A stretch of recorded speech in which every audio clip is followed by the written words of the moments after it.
Well, hello, Chameleon Academy. Welcome. What's going on here? All right. Welcome to today's show, the Saturday Chameleon Workshop. And if you are watching this as a replay, know you could be here live every Saturday at 12 noon. Hello, everybody. Now, you all may say, hey, wait a minute. That doesn't look like Bill's normal place where he is. And that's true. You're thinking, wait, looking a little rough around the edges there, Bill. What's up with you? Well, I got the word. My mother had a little bit of a stroke. And so I am here at the hospital. Now, everything is fine. She is stable. She's taken a nap. So I'm not... it's okay that I'm here with you. Now, I may be called at any time, and we may cut the show short because my battery is low, and this is the only place I can do the show. But you know what? We are here, and we are fine, and we are going to continue our conversation about breeding, and of course, this is one of those high-end hospitals that actually has a freaking Starbucks in it. So I'm well taken care of here. But, all right, let's see. You know what? I was actually able to pull together my presentation. Internet isn't that great here, but so if the internet kind of cuts out, just be understanding that we are live in the real world here, not in captivity like my office where we have perfect Wi-Fi. Make it short and spend time with your mother. She's getting some tests done right now. She's getting a nap right now, and my brother is in with her. So I am promising you all that I am on alert right here. Oh, look at that. That's my puppy. And so I am on alert. And so if anything happens, they will notify me. And I know you all will be wonderful and support me in going. But until then, we can have our time together. And that is cool.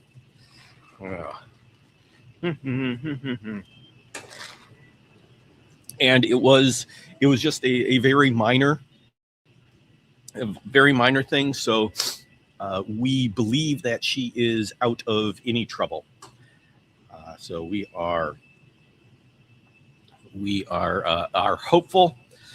She is normal, talking, laughing, and so we think that we are out of the danger zone. But you know what? As long as she's here, I'm going to be here. And that's the way we do it. Woo! You are lagging a little bit. Yeah, Leander, sorry. This will be a challenging live session, but we're going to be doing it. So anyway, last time we talked about breeding, and I was going through a list of all the chameleon species that we have, that we were talking about that are actually being worked with.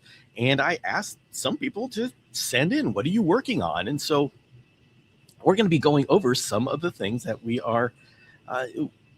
as the community are working on. And so let's go ahead and take a look. And James, you sent all sorts of great stuff. Let me see if I can. We're going to pull up the James stuff later. So anyway, let's start with our good old carpet chameleon. We know that there's a lot of people working with the carpet chameleon. And we have someone in our community that is Mikey Ben, and you can see Karma there crawling out of the egg container, and that is Karma actually grown up. So this is you're seeing time lapse in this photo here. And let's see. So carpet chameleons are a great chameleon to work with, very hardy. They're kind of like mini panthers in that aspect, and they seem to be quite popular. I'm very hopeful that carpet chameleons can make a real stand here in captivity. So, let's see. Tony is just going to drop by for 10 minutes and say hi. Tony, it's very good to have you drop by as you go off to your live meeting on Saturday. Who the heck puts a meeting on Saturday, everybody? And there is Love Me Those Carpets. That's Mikey Bing. Yeah, carpet chameleons are really cool. So let's see. What else do we have? Of course, there's a shamrock chameleon, and that is my personal favorite. And of course, have to say I am so proud and happy that I was able to get some eggs, and they're looking good. I wish that I could give you I showed them to you in person like I usually do, but obviously I am in the wilds of this concrete jungle. But next time, I'll bring that. I'll be bringing it. Let's see. Oh, okay. Well, wait a minute. That's Steve Hefner. We've got Steve Hefner coming up soon. Bill, one thing I've noticed, wild-caught chameleons seem much more lean than my captive bred ones. What is lean versus too skinny?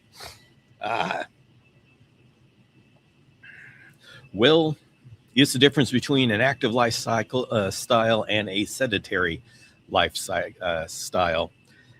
In the wild, of course, they don't have all the food all the time, and they're moving around and trying not to get eaten. In captivity, of course, they sit around, they don't do a whole lot, and they get fed great food. So your observation is accurate and is correct that wild-caught chameleons come in, they're kind of lean and mean and active and agile. And I think this is a great observation that we've noticed a lot, and it's something for us in captivity to aspire to. Now we've got to be careful because, how much of the wild condition is the healthiest and how much of it is just survival? And that there's no manual that says this is the healthiest thing. And when we get a wild-caught chameleon in, they may not be in the top health. That's just because in the wild, they're just surviving. So we do have to be careful how we interpret what we see. But I do believe, and I don't know that there's a whole lot of argument on this, that our chameleons are a little bit well fed in captivity. And so we need to think about pulling back as far as how much food we give them. And that's kind of difficult because when we love something, we want it to be well fed. And I'm not going to argue against that. Go ahead, feed your chameleons well. We shouldn't have them in survival mode in captivity, but we have to be careful not to love them to death. That's, I think, the big thing. All right. Okay, we got a question here. Marcia Ann, if you break into a 2-month-old panther egg, what would you expect to see? We're questioning whether or not Aurora's eggs are fertile. Well, if they are still white and looking good after 2 months, I think that's a pretty good indication that they're fertile. Now, I mean, it's not 100%, but they should have molded over by this time if they were infertile. But what would I expect to see? At 2 months old, I wouldn't expect to see a whole lot of development. So a lot of yellow. I don't know. I actually did a podcast episode on the development for veiled chameleons, and in that I had a picture of the development within the egg. And so if you found that somewhere, you might be able to see what it would look like at around 2 months. And panther chameleons and veiled chameleons are somewhat the same, generally speaking. So I think that's a good picture to take a look for. And of course, I would look here, except I'm a little bit challenged where I am right now.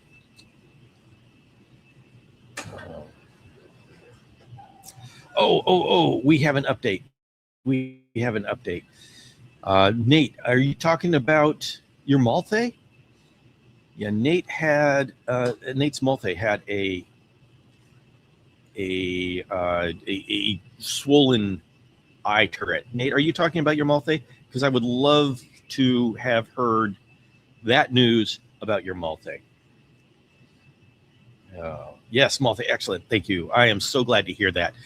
Because Nate has a pair of Malthae, and we have very few pairs of Malthae in captivity, and so we want his to be to breed, to be successful. All right. So what else? I think we've got in the community. I think Robin, do you still have some shamrock eggs that are good that are incubating? Last time we talked, you still had some, and so.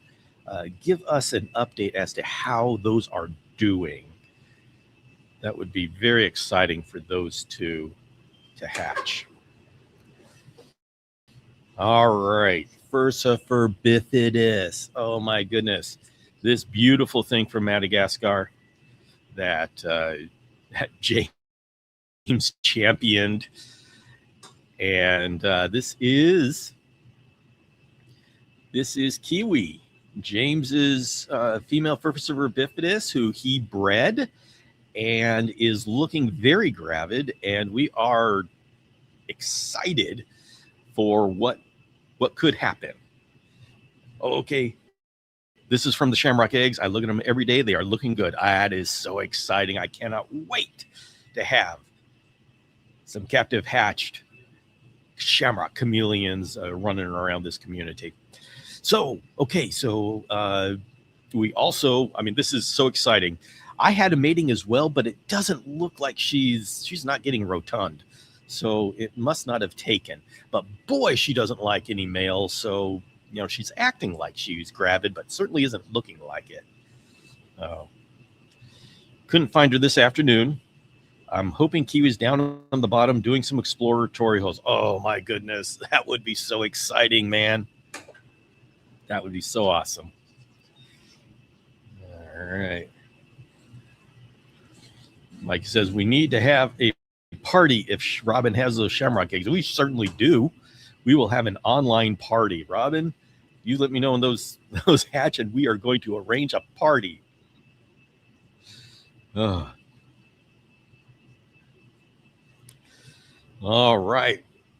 This is our beloved Flappy Flap chameleon. That is a Caluma brevicorn.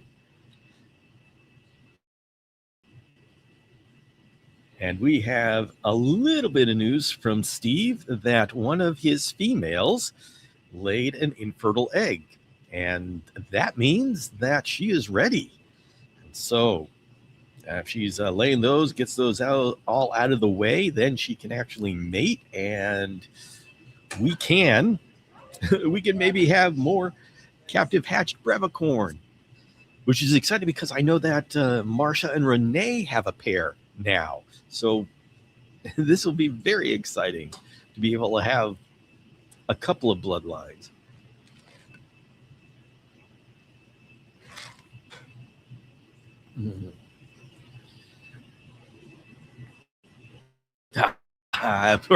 Perfect. Oh, we got brevicorn eggs there too. Oh, this is so awesome. Oh, hey, 3 bloodlines. Okay. You see, brevicorn is one of those things that just, I don't think there was any official try to make a brevicorn community. It just kind of started happening, and that's the best kind. It's kind of organic communities that come up. So Marsh says they're both doing well. That's great news. Janet is already putting in her order for a female brevicorn. See, Nate is saying this is from his female bifidus. Nate is part of the bifidus breeding program. I've shown both of my males to my female bifidus, no head bobbing. One male turned super blue. Ooh, female just watched, but no running. It's just holding the males in my hand. Good. Stick, put it in. Nate, I would put them in with the female. I have experienced males that are so excited about a female, they don't care what they're sitting on. But in this case, the bifidus, it's a good idea. Just put them in with the female, and you can step back. If there's a problem, you can intercept, and they'll let you know. The female will let you know if there's a problem real soon, and sometimes the male will let you know if there's a problem. That always annoyed me when I put a female in with the male, and the male got all pissy and was just warning her off. I was going, dude, come on.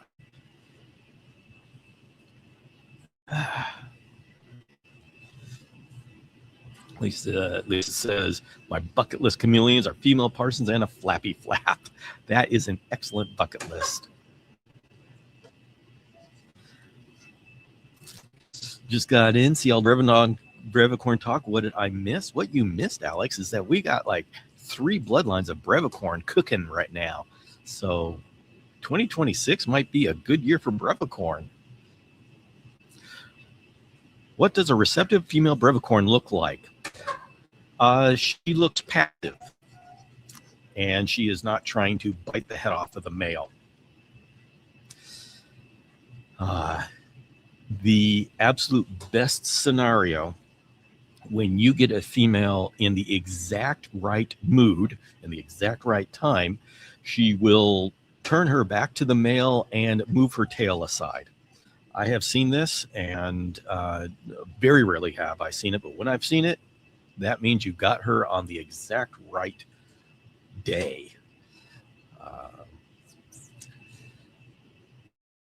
But that doesn't mean that you need that for successful mating. That just means it's going to be successful.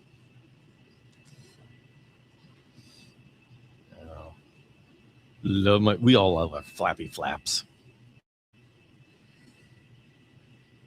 I have a male brevicorn head jerking moment. Ooh. All right. Making baby brevicorns talk.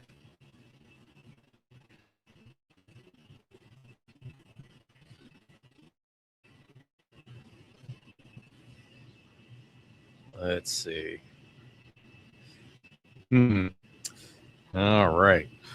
Well, we're going to go over here. May get y'all to take one more of my brevicorns. One is kind of chubby. Ooh, I like the sound of that.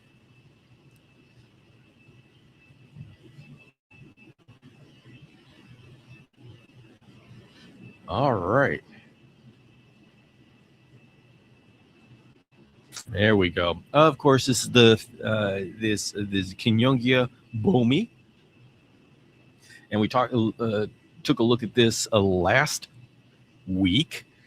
This is the male.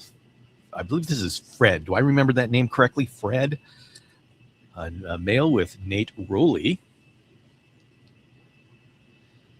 and we have 7 beautiful eggs. Carson has a pair of Bomi, and we are very excited to have those 7 eggs. Bomi is a great chameleon to start working with if you want a breeding project that's not that intense, because you get just a few eggs, so it's not like 30 eggs, and they are beautiful chameleons. So this could be another grassroots breeding project if more people were interested. They don't come in that often. They come in from Kenya. They are legally imported, but they're not very common. So if you are interested in this, jump on it if you run across them.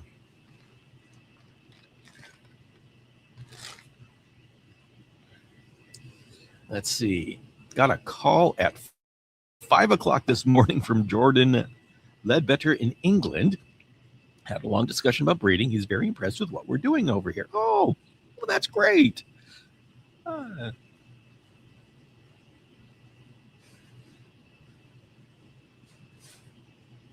He says he just loves the way we've got this community working all together. Wants to start something like that. Yes, that would be great. I would love to see more people copying what we are doing here. It would be great to have a bunch of, I mean, everybody can join our community, but there's also value in having communities within your region.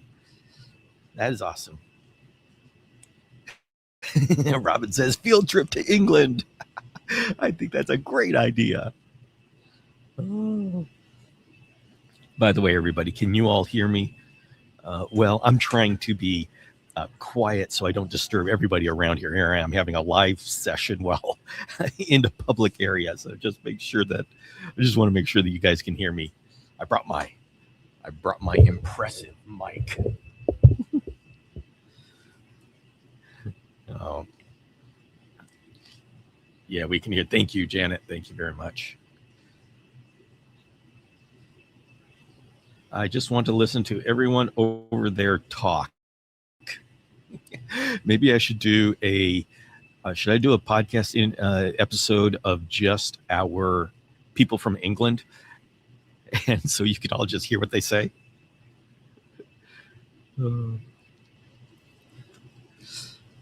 Oh, wait a minute. Oh, this is Nate. And this is Nate's Triceratops cristatus male, and I'm trying to remember the name. Nate has very normal names for all of his chameleons. All right. I remembered Fred. All right, Nate. Roger, that's it. That's good. Thank you. Thank you very much. Now, wait a minute. Why do I have... Oh, okay. Oh, yeah, that's what I wanted to talk about. And this is my female. And no, they're brother and sister. So, but I'm just... Guys, just think about if some of these came in, which there may be an opportunity for them to come in the near future. Would you be interested in getting pairs of cristatus?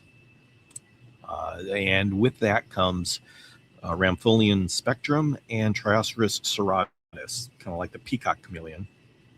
I know many of you probably haven't heard of serratus, but it's a little green chameleon with a bunch of colors, a little multicolor specks all over the place. It's a beautiful chameleon and it's pretty hardy. So it's kind of a shame that the Cameroon chameleons have always kind of been in the shadow of Quadricornis and Montium. Quadricornis and Montium aren't able to come out, but cristatus, spectrum, and serratus can. So, think about it. And yeah, so think about it. If you'd be interested in being part of this, you should have them on for a podcast. They've started some podcast in England. Oh, okay. Very cool. Very cool. James, do you have a link? What's their podcast called? I didn't know about this. There's a podcast that I don't know about? What the heck? Could you send me a link? I'd be very interested. Okay. Janet says, yes, I am down for more chameleons. Now that's the right attitude. Everybody, let's be more like Janet.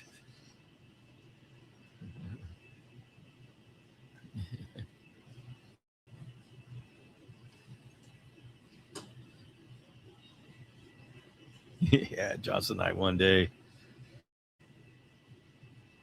No, Bill, no. What? I'm not saying anything.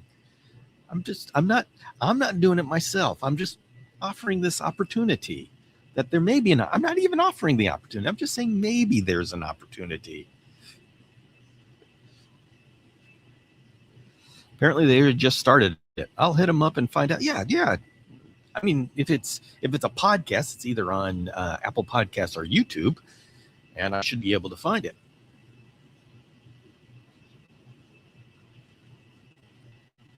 Yeah, you know what? Janet's just got that healthy attitude. Gosh, it's just great to have that kind of energy around here. Yeah.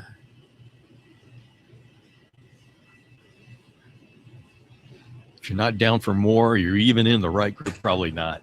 Probably not. We do have our ways around here.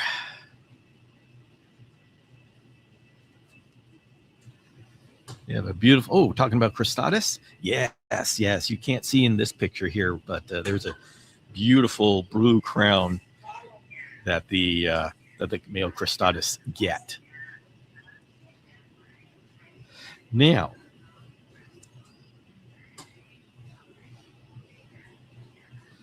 there is also this very grassroots effort around the Brucessia. And this is a little superciliaris that I hatched out. Beautiful little girl. But Dr. Michael Nash has been doing a lot of work with Brucessia. And so if anybody is interested, you can contact Michael Nash on, he's not really, I think going on Chameleon forums is the best way to get a hold of him. I'm not sure. But if he has any more Brucessia available, I'll ask him if I can share it all with you. Maybe that's the best way to do it. But they are. Oh, yes. Robin says we all need parsons, though. Yeah, I think I'm going to have to agree with that. It's kind of hard to not have a parsons. I mean, yeah.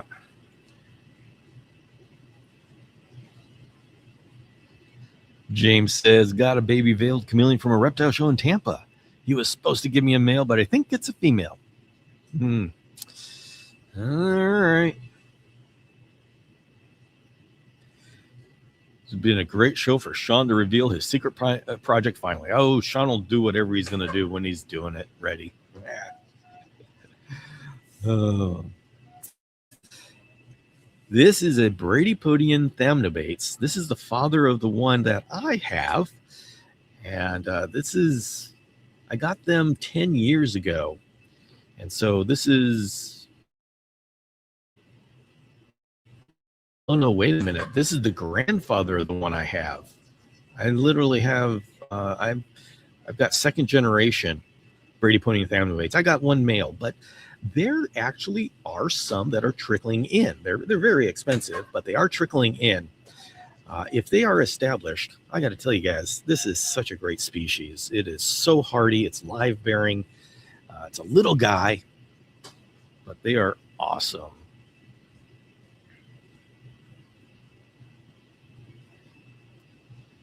Let's see. Parent living, I like smaller species. Yeah.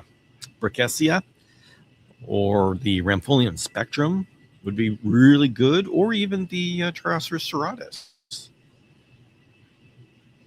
That's a small one too. Now it looks like, oh yes, this little guy, he's like the size of my finger, and when I open the cage, he comes running at me. Well, he's no longer with us, but he would come running at me to chase me away. He had attitude beyond belief. Yes, ma'am. Yes, ma'am. He was. Oh, well, hello, Lee. Yeah, we're going over various chameleons that could be part of breeding projects.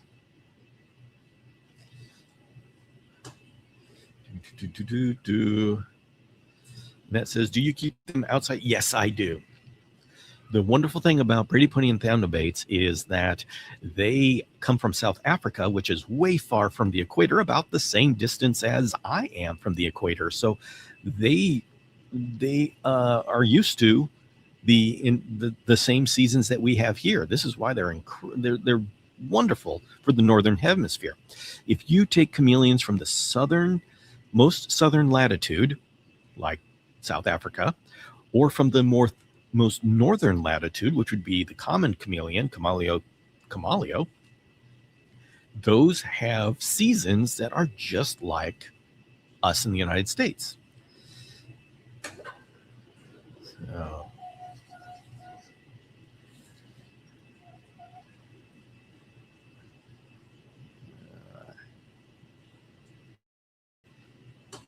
they have big attitude. Yeah, they have huge attitudes.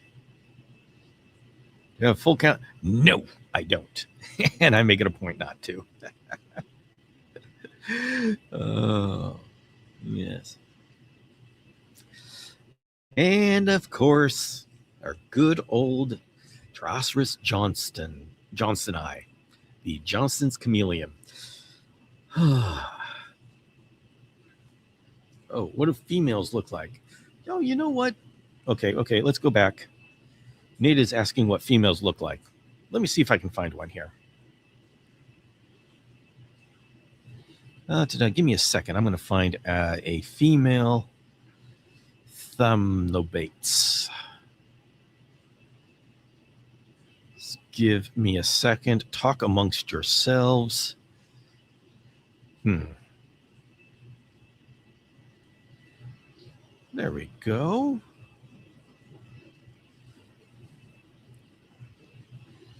I can find you a gravid one. There we go. How about that one? That'll be a good one. Give me a second.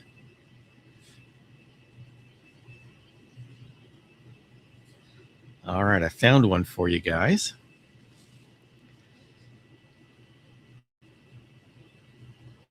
And now,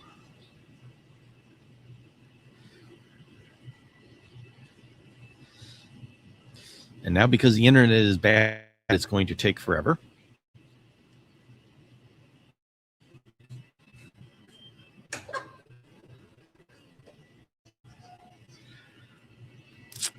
Okay. Yeah, the internet is not good enough. I am sorry. It's not letting me pull it up. What the? Oh, I got another way that we can.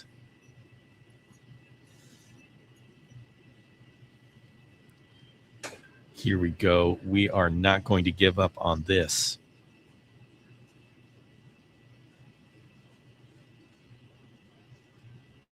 Nah, it's not letting me. I am sorry. Oh, there it is, guys. That is a female Brady Pony and Thamnobates. There we go.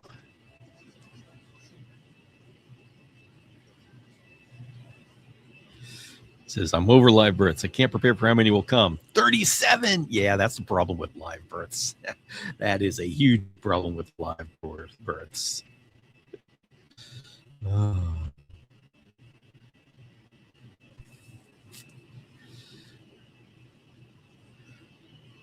One of my favorite because they lay eggs. No, okay. Probably talking about Johnston's chameleon. Yes, these are beautiful three-horned species that lay eggs. Let's see. I think they're the only three-horned species that lay eggs. We've got 6 three-horned species. Jackson's, Verneri, Philiborni. Oh, no. Oweni lays eggs. So Oweni and Johnstonii lay eggs. Wait a minute. Oh, and Daramensis lays eggs. Okay, so yeah. Daramensis, Oweni, and Johnstonii lay eggs. Those are our three-horned species that do.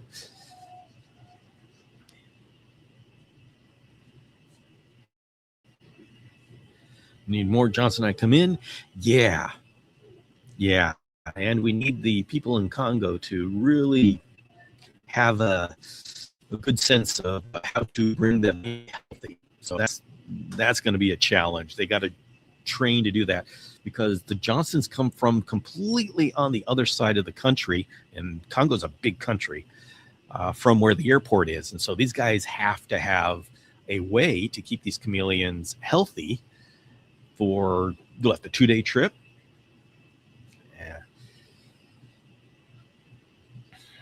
But there were some of the Johnsons that came in that seem to be doing okay. So we may have some eggs, maybe. I tell you, once we get these established, they are solid. The eggs are so big, the babies are big, and they're very healthy, very easy. So all we need is enough good, healthy ones to come in, and they can be established. And you're saying, well, wait a minute, they came in before. How come they're not established? Well, we didn't appreciate them back then. This is what always happens with us chameleon people and reptile, and it's just not just us, it's everybody. We have so much good stuff that we don't appreciate. We actually humanly can't establish every species. Now, that said, we've done a pretty poor job of staying concentrated on one species enough to establish it, and something like that takes years and years and years, and coordination, and it's a difficult thing. That's what we're trying to do in the Chameleon Academy with shamrocks and bifidus and brevicorn. I think what's important is because we are sticking together as a community, we may have a little bit more possibility of being successful, of maintaining these in the community, because it takes a community to make this happen, and we have that now. So maybe we have a chance of keeping some of these chameleons once we've bred them. I mean, for multiple generations, so we don't breed them and then just say, okay, we had a fun time, let's not do it again, and then they disappear. So we've got an important mission.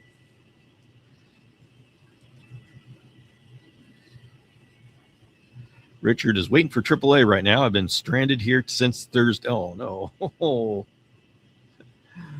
I'm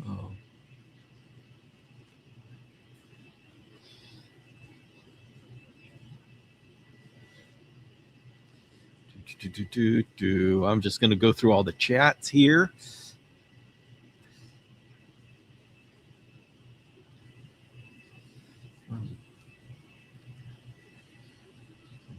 All right. All three localities are beautiful. Locality. Well, which species are we talking about? Let's see. This was like 2 minutes ago. So what was I talking about 2 minutes ago? Who knows?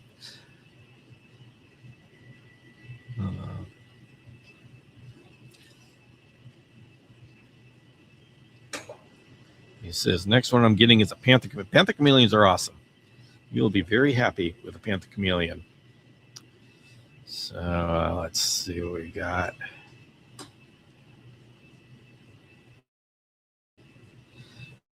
And then I just wanted to do, anybody know what species? Oh, the Johnson I look up. These. So so anybody know what species this is? I'm going to give it a couple of minutes here for you all to see if you recognize this one.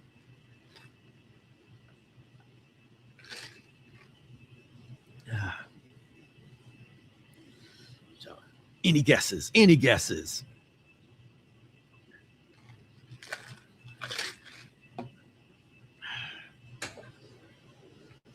Okay, we're talking about Johnson's chameleons.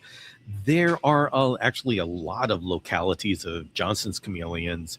The ones we know about in the Ruwenzori, the Buwindi and the Ruwenzori, those are the most common because those are nice and colorful. I haven't seen the ones from down south like Burundi and stuff. I did see one picture and he was kind of brown and bleh, but you can't judge from just one picture. So there are a number of different localities of Johnstons, and I will say I only know I'm only very familiar about the two that you're talking about. The third one I've only seen one picture of, and it wasn't inspiring. But if you go through some of these old books, you can see them.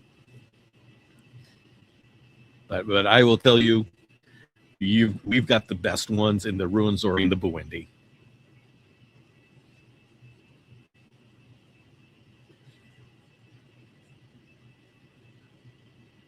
Well, wait a minute, wait a minute. No. Having trouble with this. Anjali, yes, this is first for Anjali. Beautiful little guy. It's one we do not have. First for Anjali, it's kind of like a panther chameleon that has a rostral process. It's very cool. Isn't as colorful as a panther chameleon, but I have him here just as a representative of all the other chameleon species that are in Madagascar that trickle their way in here. And the question is, do you work with should you work with all of these rare species? And is it worth working with a species if you're just going to breed it once and there isn't a community where you can share babies with, and there will be nowhere that it can go? Maybe you're a lone ranger and you're the only one working with Anjali or Antimena or these other species. By the way, there's a lot of people working with Antimena. It's kind of like another one of these grassroots species. And I want to say that there is value in working with it, even if you only breed them once, even if you just keep them as pets. Although, if you're going to keep a chameleon as a pet, I would say get a captive hatched one. Get a captive hatched. There are so many captive hatched chameleons that would need homes, and the value of getting a captive hatched one is that you're supporting the breeding efforts of someone who's doing it. So maybe they'll do it again, and it's so much easier to work with a captive hatch than it is a wild caught.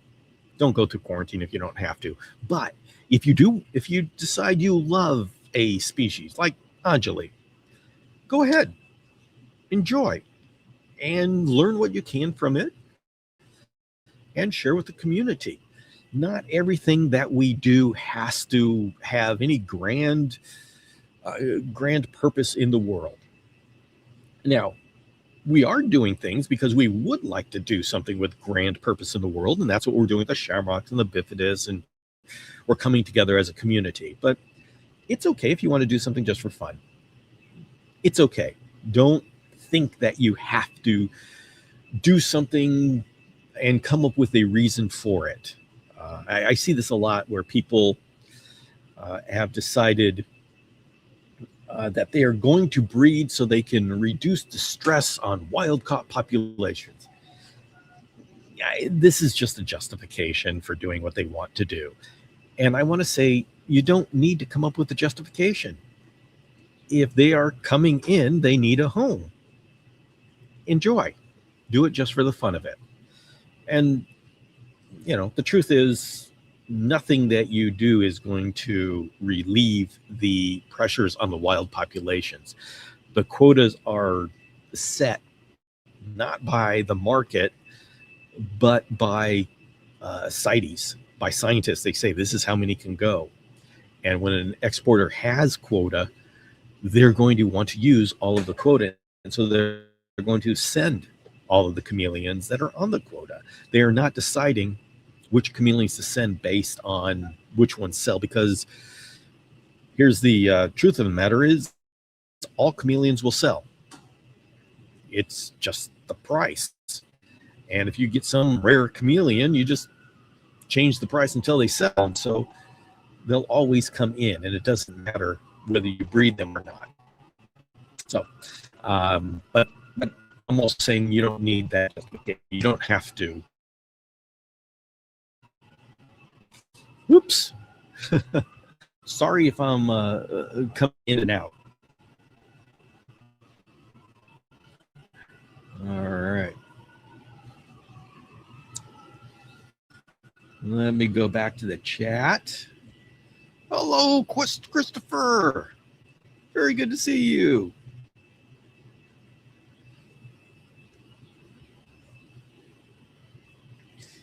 Nate is saying, enjoy having them as a pet. Yeah, that's a lot of fun. Breeding is a lot of work. I know we've generally had this as our goal, but I think our goal needs to change to the kind of enrichment we provide for our chameleons, not if we breed them. Yeah. Let's see.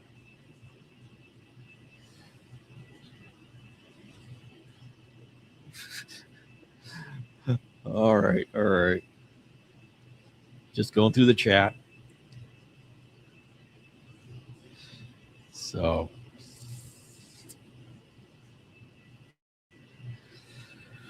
whew. All right. So that is my review of what kind of breeding we're doing in our little community here. And if anybody else has got some breeding going on, share it with me. I love this kind of being able to present what people in the community are doing. So send it to me, and I would love to have love to share that with the community.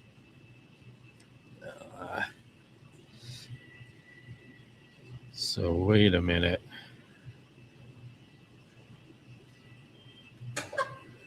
Give me a second here. What's to do with? Give me a second. I'm going to see if this works. Let me see if I can.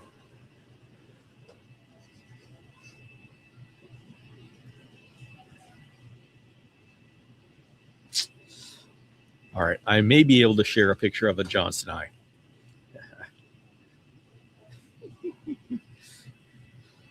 What? How do you notice these things?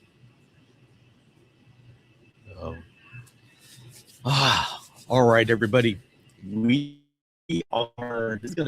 This is Christmas week.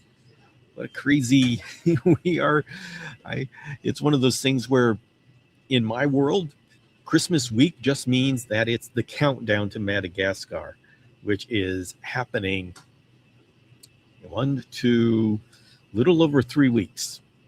So I'm about to get to the point where I'm going to do my best to bring you all along with me on Instagram and the virtual campus. That's where we're going to be posting all of this stuff.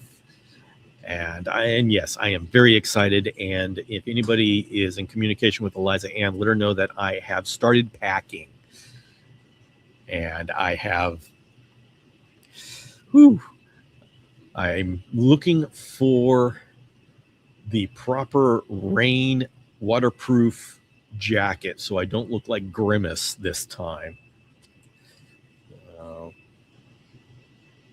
It's last time I went, I had this bright purplish blue rain poncho, and apparently it made a statement.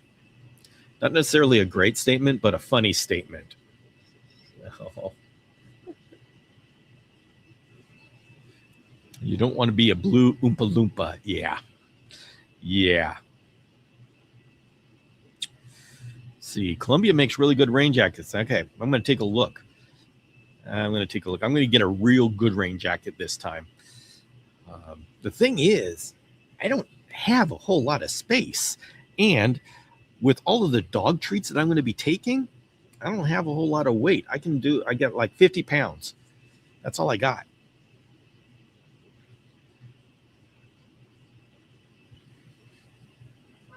That's right. Can't wait till Madagascar. It's going to be coming. This is a lot of fun. You need a poncho, at least if it rains like in. Yeah, I do. I need some sort, but I don't need something that makes me look like a McDonald's character. Don't worry about your appearance, Bill. But they'll make fun of me, Geraldine. Don't forget to flex seal your shoes. James is making fun of me because I had a hole in my tennis shoe, and so I fixed it with flex seal. And I thought that was pretty clever. That's, all right. Okay. Thank you, everybody, for your recommendations for rain jackets. I'm looking for something that's thin enough for me to bring along with me. And the thing is, with the rain jacket, I need one that allows me to cover my backpack and allows me to use my camera. I don't know. I guess that's expecting too much. Am I going to be taking pictures when it's pouring rain? Yeah. Who's the tree climber this trip? I think we have, as far as I know, we have a pretty reasonable group going. And so we don't have a wild card like we had last time, that we had no idea what he was going to do or be up to. And he exceeded all expectations and was completely unpredictable. But I don't think it was stuff that he did. It's things that happened to him. So, yeah. Oh, look at this. Look at this garbage. The least important thing is appearance in heavy rain in the tropics. Oh, Constantinos, come on. We at the Chameleon Academy, we are very fashion conscious, especially in the tropics in a rainstorm. That's when you separate the people who are really serious about looking good and the people who just want to stay dry. Whatever.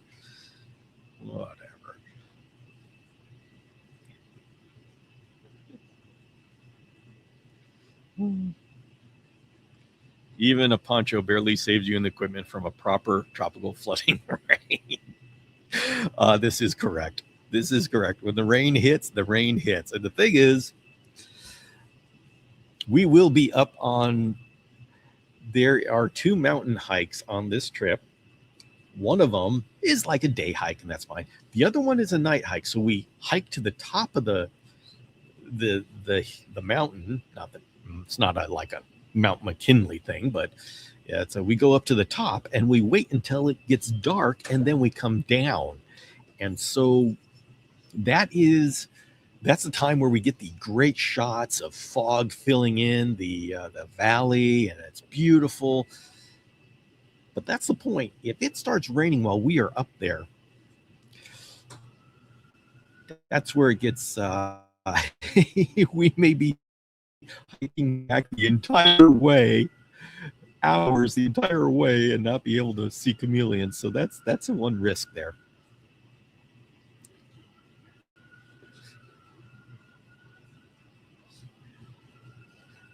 Let's see. He's talking about you. I did not mention. I mentioned no names, Steve. I mentioned no names.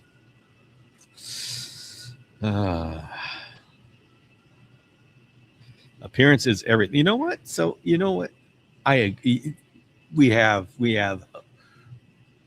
people who think the same. I am not in good enough shape to climb trees. Good. Then I don't have to worry about pulling you out of trees. That is wonderful. Let's see. Geraldine may be the wild card this trip. She does play with retics. That is true. You never know what a retic person is going to be up to. So.